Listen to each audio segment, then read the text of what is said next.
right, welcome back. Had we been on camera a couple of minutes ago, you would have caught some U2 singing going on. So I don't know what's going to happen after I'm 20 hours into this, but I'm really excited to have John Albright join me. John is the Senior Vice President and Executive Director of City Year Denver. Correct. So thank you for taking time out of your day and joining us here on the bench. Pleased to be here. I don't even know what hour we're on right now. Yeah. So I think that's better. I think it's about 4 o'clock. So, is it about 4? You know, okay. All right, good. Sun's still out.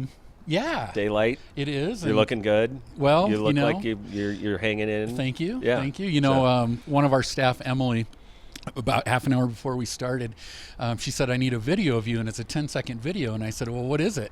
She's like, here's what I want you to say. This is what I look like before this starts. Right. And she said, and then we're going to do one at the end, and this is what I look like now. I'm yeah, like, the that before could be and an after. ugly video that after. You got to do it. It's like a home renovation project. You got to get the before and after shots there. Yeah. There we go. Awesome. Well, I'm excited for you just to share about City Year Denver. There might be some people that are either watching this now or will watch it later that don't really know much about the organization. Sure. So, yeah. Yeah, happy to start there. So City Year's been around about 35 years. We've been in Denver since 2011. Wow. So we're coming up on our 15th anniversary. We are a national nonprofit, and what we do is we recruit young people ages 18 to 25. Yeah. They join our AmeriCorps program, so we're part of the National AmeriCorps program. We train them and we deploy them in teams to do a year of service in public schools in Denver Public Schools. Yeah. And so in that work, what the young people do is they are there 50 hours a week in service, so fully embedded in a school community, and doing all sorts of things to support students with their social emotional development, to build student success skills, to build their academic skills, to support attendance. And we also do work, we're doing some emerging work in the behavioral health space.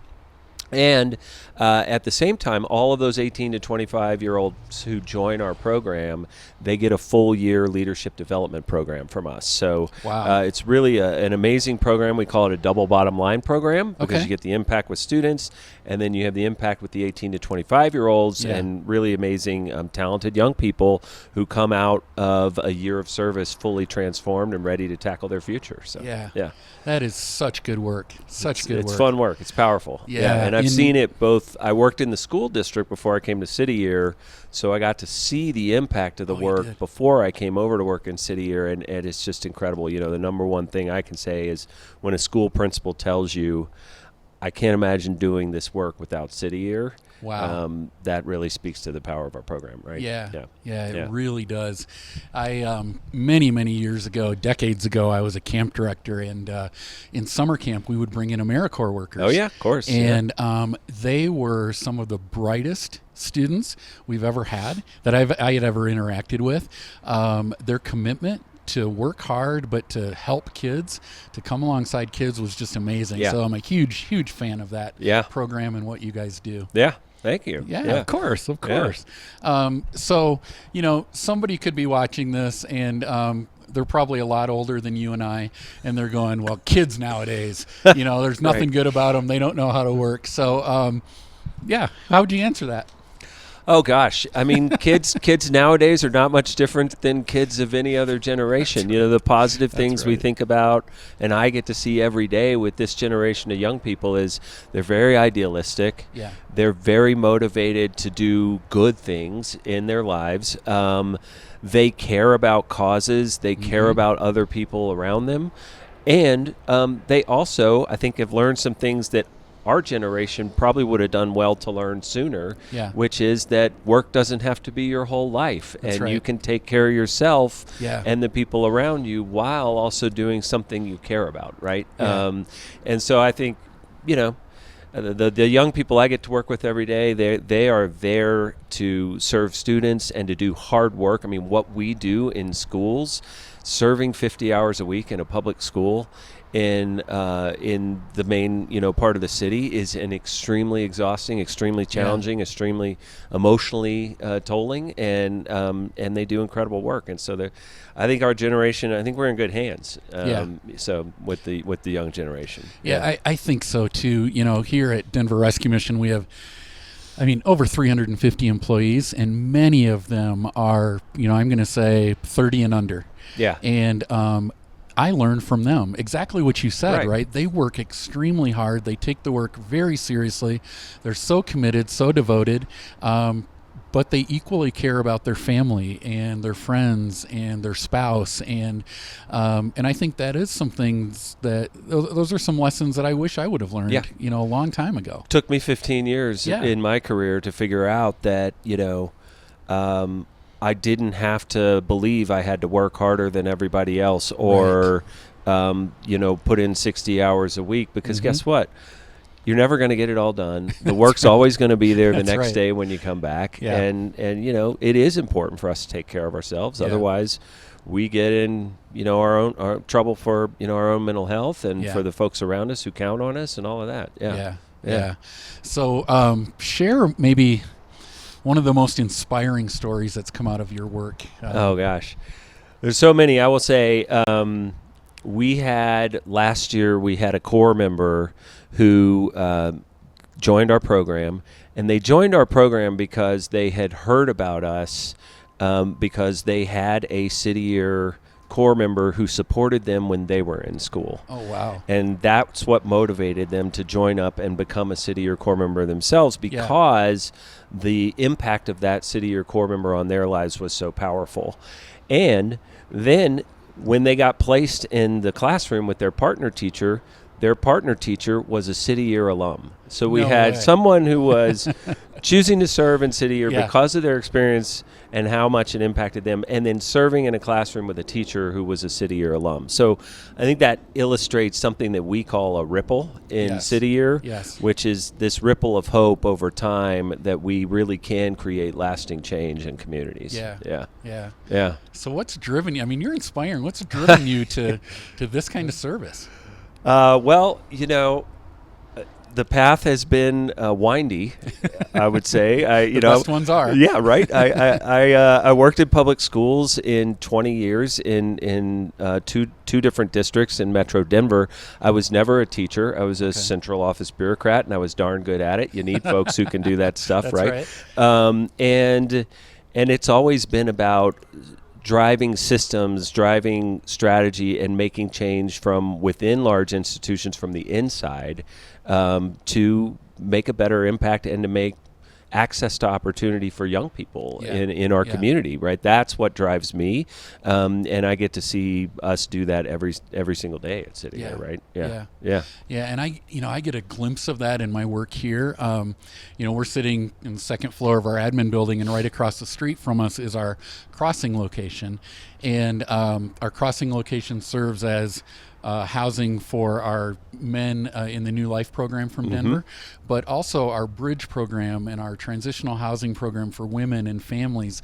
And as a part of that, we have a tremendous staff that work with the kids that are experiencing homelessness that are staying with us, and literally from crib all the way up through high school age. And I get so inspired when I watch that staff work, because very much like you're explaining with the AmeriCorps workers, they are so motivated to make sure that these kids know that they're loved, that they're valued, that they have potential. Right. And just because their family might be feeling the stress of experiencing homelessness, and they may not be like some of the other kids that have a house or whatever, they still are valued, and they still have hope. Yeah, that's 100% right. And there's tutoring that goes on, and they go on field trips and to camps, and so I feel your energy and your passion, because it's exactly what our staff do right across the street every single day in a little bit smaller environment. Yeah. And that relationship is what opens the door, right? That relationship between a young person and someone that they grow to trust is what opens the door. I mean, that's our superpower at City Year, right? These are near peer folks, ages 18 to 25, many of whom have had similar lived experiences as our students, and that relationship allows them to open the door. Oftentimes, students, when they are asked in our public schools that we work with, they're asked, who's the adult in the building that you trust? They say, well, it's the person in the red jacket, the person who's in the City Year jacket, right? Wow. That's the person I trust the most. Yeah. And they build really strong relationships. To your point, I worked in a school district at one time when I oversaw our homeless prevention program. And I remember a high school student who I had known since they were in elementary school, and then followed them sort of up through middle and high school. And we had built a brand new, beautiful high school. And when that first graduating class moved through, I was interviewing some of the students who were graduating, and was like, what was it like to graduate? And this student who I had known for years, and I didn't know this about them, said, you know, John, I've been homeless for the last 3 years of high school. Wow. And I've been sleeping in cars, or, I'm crashing on my friends' couches, things like that. And the thing that got me through was my school counselor. I had this one anchor point, this one adult who believed in me, trusted me, I trusted them. And they're the reason I was able to access all these different opportunities in the high school, and now I'm going to go on my way to college and, have this pathway to success. But it was because I had this really important relationship in my life, right? Yeah. And that's so, you and I are both getting a little emotional right now. But we all, you and I know, have had people in our life that have filled that role. And where would we be without those people? And then to your point with your story, when you have a youth that didn't grow up with this, how important that your organization exists to fill that gap and to be that person that says, I believe in you, I see you, right? And that's some of the most important and powerful work that we can do. Right? Yeah. So that's amazing. Yeah. How have you seen homelessness impacted in students in the school situation, or maybe even it's AmeriCorps workers? Yeah. Well, I think there's both homelessness, and then there's sort of housing instability or risk of housing instability. We see that play out with our AmeriCorps young folks all the time, right? Denver's become an increasingly expensive place to live. We've had Corps members who haven't been able to complete their year of service because, these are folks who are on a living stipend. They are not making minimum wage. They're doing a year of service, so it's not considered a full employment and a wage. And so for them, we've had folks who can't do it. And when we have others who figure it out. But so I've seen that often in the schools. It is it's a heartbreaking thing, right? When you have students who are still finding ways to get to school and be successful, yet the difficulties they're dealing with are just, they're really kind of unimaginable in some ways. When I was working in the homeless prevention program in that school district, one of the things that we really focused hard on was identification, because when you are able to identify students, they're then eligible for services. Right. And so we were able to really increase the rates of identification, therefore increase the rates of services to support more students. And a lot of students don't know that. A lot of families don't know that, that definition of homelessness in the school system is different than how most people think about it. Right. So it's really about, really about, are you in transitional or unstable housing? Right. So we would have a lot of students who might be, hotel hopping or short-term rental to short-term rental, or 3 grandkids in grandma's house and then down the street in the aunt's house the next week, and they all qualify for services under the federal definition for homelessness in school systems. And so that was really important work for us to try to get more on that intervention and prevention side to get the resources out there. Right? Yeah. It's so cool that you're mentioning that, because the last person that I had on the bench, Christine, we were talking. She was asking me a question, and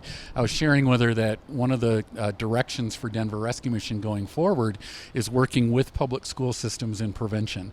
So we just launched pilots in 2 school districts, in Jeffco schools and Pooter schools. Oh yeah. And so we have specialized caseworkers who will work with the school systems, and when that family is identified as being not homeless yet, but housing insecure and very close to becoming homeless, coming alongside them and making sure that they never become homeless. Because, I think that what a lot of people don't understand is that it's really expensive to get out of homelessness. There was a study done many, many years ago, and it's only gone up since, but a study many years ago, they looked at what does it cost for a person living on the street to be homeless for a year. And the cost on the community at that point was $40,000 for one person. Mm-hmm. Now multiply if that person's homeless for 10 years, and if there's 1,000 people right. like him.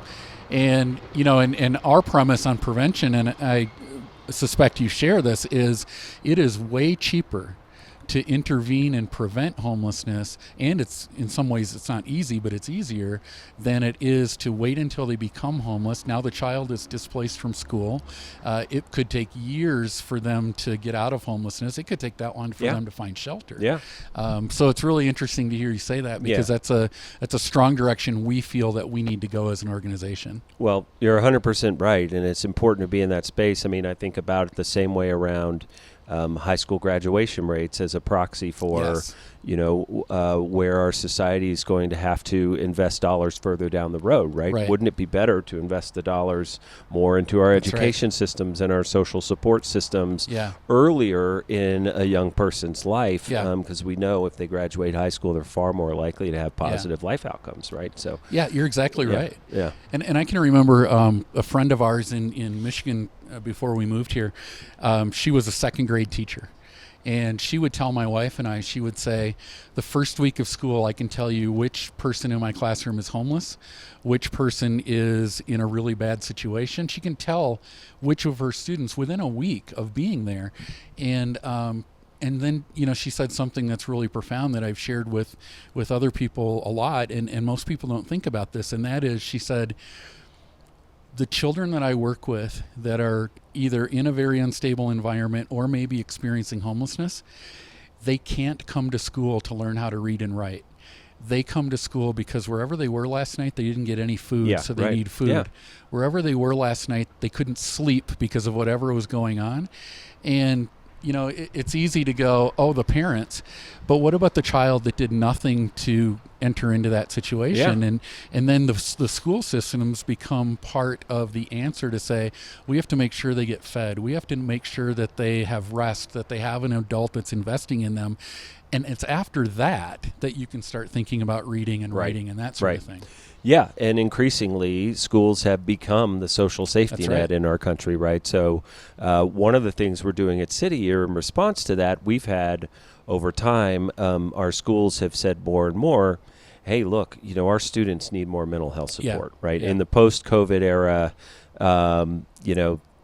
and the way schools are operating now, they're trying to be everything to students. Yeah.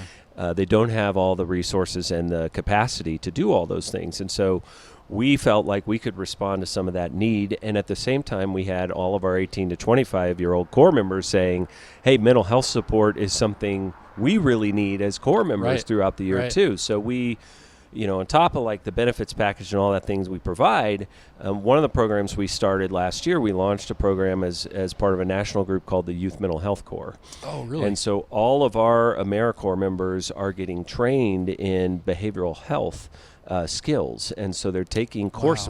We built into our training program coursework with Community College of Aurora. Mm-hmm. They are getting certified as a behavioral health assistant.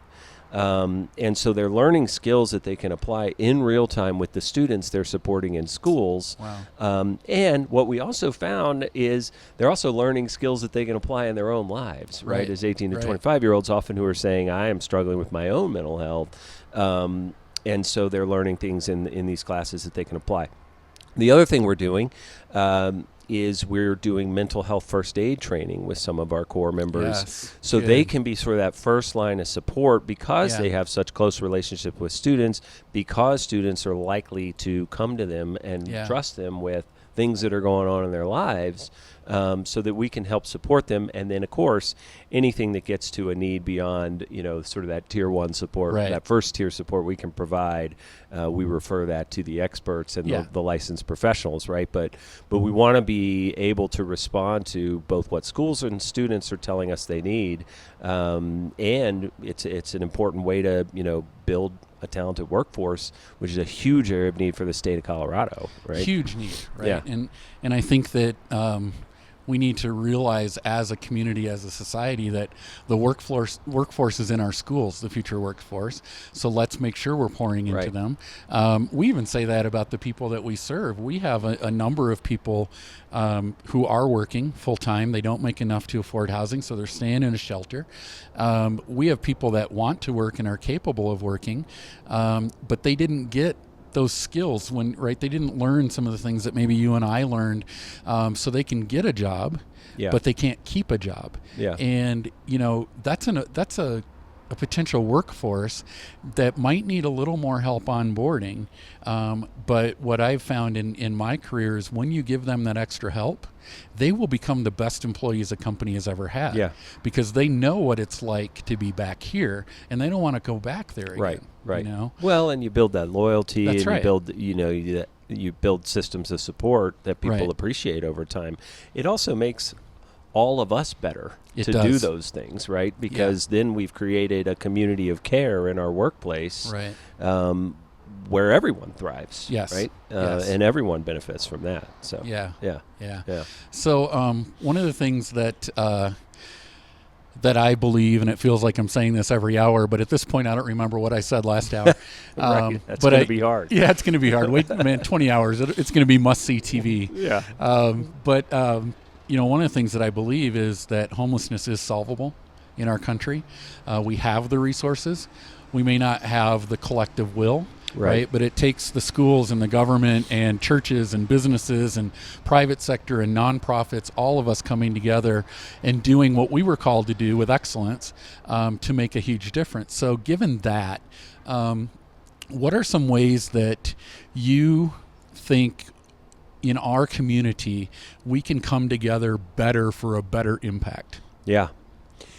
Wow, that's a big question. I think, a couple things come to mind. I mean, I'll go back to things that I've seen over my time working in the public school systems, right? And I think if I think about one of the biggest things I think about on the prevention side is